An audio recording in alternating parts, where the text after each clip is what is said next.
Finally दोस्तों, uncle ने अपनी बात यूट्यूब पे आके रख दी है। उन्होंने जिस लहजे में बात रखी है अपनी, वो लहजा सुन के एकदम दिल खुश हो गया। और सच में इंसान की सबसे बड़ी दौलत उसके जवान बेटे, जिस इंसान ने अपने जवान बेटे को खोया हो वो ही समझ सकता है उसकी सबसे बड़ी दौलत क्या होती है। अंकल ने साफ साफ बोल दिया है कि मेरी सबसे बड़ी दौलत मेरे 2 बेटे थे, वो नहीं है तो क्या दौलत है मेरे पास। ये घर द्वार कोई दौलत नहीं है। और वो जो इस समय स्नैपी विला की बात कर रही हैं, वो विला में वो जा चुकी हैं। विला वाले ने अंकल को फ़ोन भी किया था। वो विला का क्या करें, वो स्नैपी की मर्ज़ी, अंकल से उसका कोई लेना देना नहीं है। अंकल ने एक भरी आवाज़ में अपने दर्द को जाहिर किया है। रिएक्शन वालों की बात उनके कानों तक पहुंची है।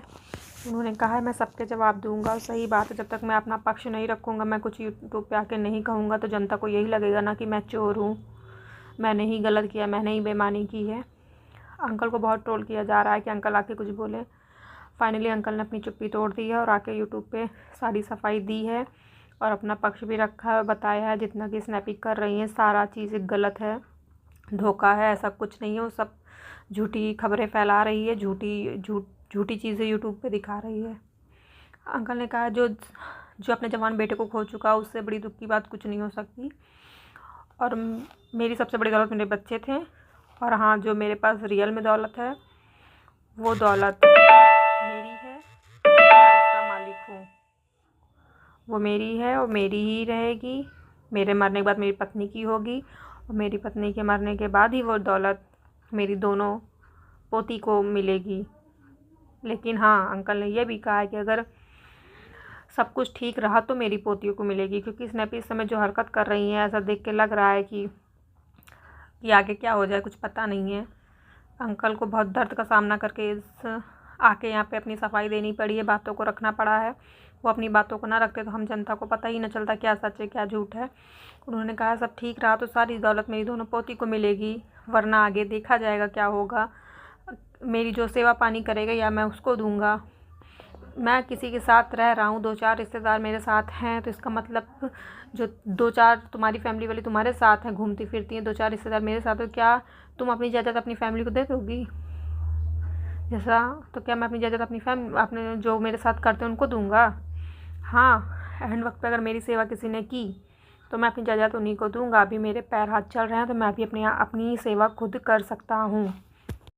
यहाँ तक कि अंकल ने हाथ जोड़ के ये कहा है कि गलतियाँ होती हैं, लेकिन ऐसी गलतियाँ नहीं होती जिससे मेरा घर टूट जाए। अब कहना ही क्या है, मेरा घर तो टूट ही गया है।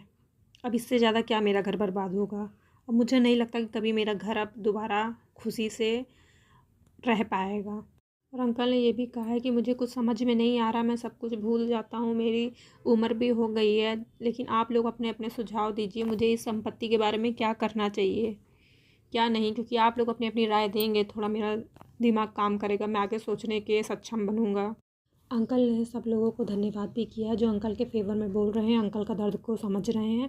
अंकल ने ये भी कहा है कि मैं वाईटी पे ज़्यादा नहीं आना चाहता, मैं अपना दर्द यहाँ पे बता के आप लोग को और दर्द में नहीं देखना चाहता। आप लोग मुझसे बड़े भी हैं, छोटे भी हैं, जो सब मेरे बारे में अच्छा सोच रहे हैं, तो आप लोग अपना सुझाव या निर्देश दीजिए, मैं उसका पालन करूँगा या करने की कोशिश करूँगा मुझसे जहाँ तक हो सकेगा। अंकल ने ये भी कहा है कि स्नैपी जो है वो नए नए षड्यंत्र रच रही है, नए नए पैतरे अपना रही है, ये सब झूठ है। और उनकी ननंद उन्हें जितनी भी सारी बातें रखी हैं वो सारी सच है, और आगे ज़रूरत पड़ेगी तो वो और सारी बातें रखेगी सामने। और अंकल ने ये भी कहा अभी तो अंशु ने बहुत बातें क्लियर ही नहीं की, अगर वो बातें क्लियर करते तो आपकी आंखें खुली की खुली रह जाएंगी, आप सोचोगे क्या इस हद तक कुछ हो सकता है। अंकल ने कहा है कि मेरी तबीयत बहुत ख़राब रहती है, मेरा बीपी और शुगर बहुत हाई लेवल तक पहुंच जाता है कि उसकी लिमिट होती है उससे भी ऊपर पहुंच जाता है, उससे इंसान को जान जाने का खतरा होता है।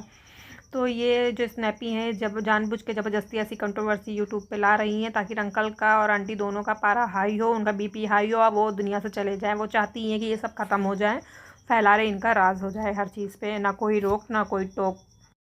और अंकल ने एक बात और क्लियर कर दी जो आज तक स्नैपी ने अपने वीडियो में कभी नहीं कहा है कि एक रात पहले ही स्नैपी मोनू से मिलने पेट्रोल पंप पे गई थी। पेट्रोल पंप के पास पूरी फैमिली, सब स्नैपी की पूरी फैमिली मोनू से मिली है, और ये बात उसने अपने वीडियो में कहीं भी जिक्र नहीं की। ये पोल पट्टी अंकल ने खोली है अपने वीडियो में, सब बताया है।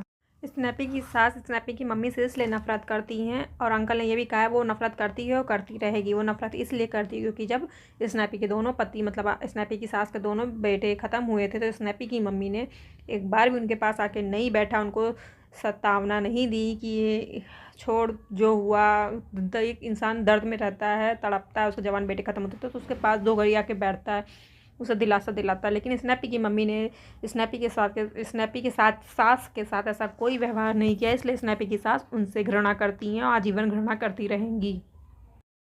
अंकल ने कहा है कि मेरी उम्र 60 साल हो गई है और कोई मेरी बिना स्वार्थ के कोई सेवा करेगा नहीं, जो भी सेवा करेगा उसका स्वार्थ होता है। ये बात सही है, आज के ज़माने में सब अपने स्वार्थ के लिए ही सेवा करते हैं। चलो फलाने की सेवा करते हैं तो फलाने का सब कुछ हमको मिल जाएगा।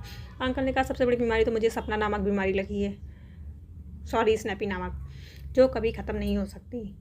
वो एक जानलेवा बीमारी, इसका कोई इलाज नहीं हो, जान लेके ही जाएगी। इतनी ग्रस्त हो चुकी है मेरे अंदर वो बीमारी कि वो कभी नहीं ख़त्म हो सकती। ये फ़ैसला अंकल ने बहुत बढ़िया, बहुत ही सटीक फ़ैसला लिया है कि अगर मेरा साथ कोई नहीं देगा, मुझे लगेगा मेरी सेवा करने वाला कोई नहीं है, कोई भी मेरे साथ नहीं, तो मैं सारी संपत्ति ट्रस्ट को दान कर दूँगा। बहुत बढ़िया अंकल, बहुत बढ़िया फ़ैसला लिया आपने ट्रस्ट को दान करने का। आगे अंकल जब भी वाईटी पे आएंगे सबूतों के साथ आएंगे। उन्होंने कहा जो गाड़ी के पार्ट की चर्चा हो रही है, तो गाड़ी के पार्ट्स मैं आपको व्हाट्सअप कर दूँगा। हमारी हल्का जी हैं जो, कहा उनको व्हाट्सअप कर दूँगा या वीडियो के माध्यम से मैं आप सबको दिखा दूँगा। पार्ट्स अभी तक मेरे पास रखे हैं, उस पार्ट्स को मैंने कुछ नहीं किया। अगर उससे मेरे बेटे को इंसाफ मिलता है तो आप मेरे बेटे को इंसाफ दिलाइए, मैं हर तरफ से आपको सपोर्ट करने को तैयार हूँ। अब भाई यहाँ स्नैपी इंसाफ के लिए मरी जा रही हैं या फिर इनको प्रॉपर्टी चाहिए, ये बात भगवान जाने। 2 पति को खो चुकी हैं, इनके मन में क्या लालच है। यहाँ इंसान एक पति को खोता है वो भर नहीं पाता है, 2 पति को खो चुकी हैं। ना जाने कैसी औरत हैं, क्या करना चाहती हैं लाइफ में, क्या नहीं करना चाहती। लेकिन अंकल जी आपने बहुत अच्छा डिसीजन लिया, सारी प्रॉपर्टी अपने बेटों के नाम से ट्रस्ट में दे दीजिएगा। बहुत बेहतरीन तरीका है आपका, और आपका बहुत बहुत ज़्यादा आभार कि आप वाईटी पे आए, आपने अपनी बातें रखी। उम्मीद करते हैं आगे आपको जल्दी इंसाफ मिले। ये बातें कहाँ किस हद तक जाएंगी, किस मोड़ लेंगी, कोई नहीं जानता। आप अपनी लाइफ में इतना ज़्यादा स्ट्रगल कर रहे होगे, मुझे पता है। जिस घर में एक अगर बहू आती है वो सर्वनाशी निकल जाती है, उस घर का क्या हाल होता है ये आम जनता सब जानती है, क्योंकि सबके घर में कोई ना कोई बहू ऐसी हो जाती है, पूरे घर को हिला कर रख देती है, तहस नहस कर देती है पूरे घर को। तो आगे जो भी होगा आपको अपडेट मिलती रहेगी। चैनल को सब्सक्राइब कर लें, वीडियो अच्छा लगा हो तो लाइक कर दें। जवान बेटे को खोने का दर्द जो होता है ना, वो सच में मैं अपनी आंखों के सामने किसी को ऐसे जवान ख़त्म होते देखती ना, बहुत दर्द होता है। माँ बाप बचपन से बच्चों को ऐसे पालते हैं, अपना पेट काट काट के बच्चों को पढ़ाते हैं लिखाते हैं। क्या इसी टाइम के लिए पढ़ाते लिखाते हैं कि जवान में मेरा बेटा मेरे ही सामने दुनिया छोड़ दे, मैं बुढ़ापे तक जिंदा रहूँ। उस माँ बाप से पूछो उसके दिल पे क्या गुजर रही होगी, जो वाईटी पे बैठे बैठे सब दुनिया भर की कंट्रोवर्सी करके नौटंकी झाँक रहे हैं।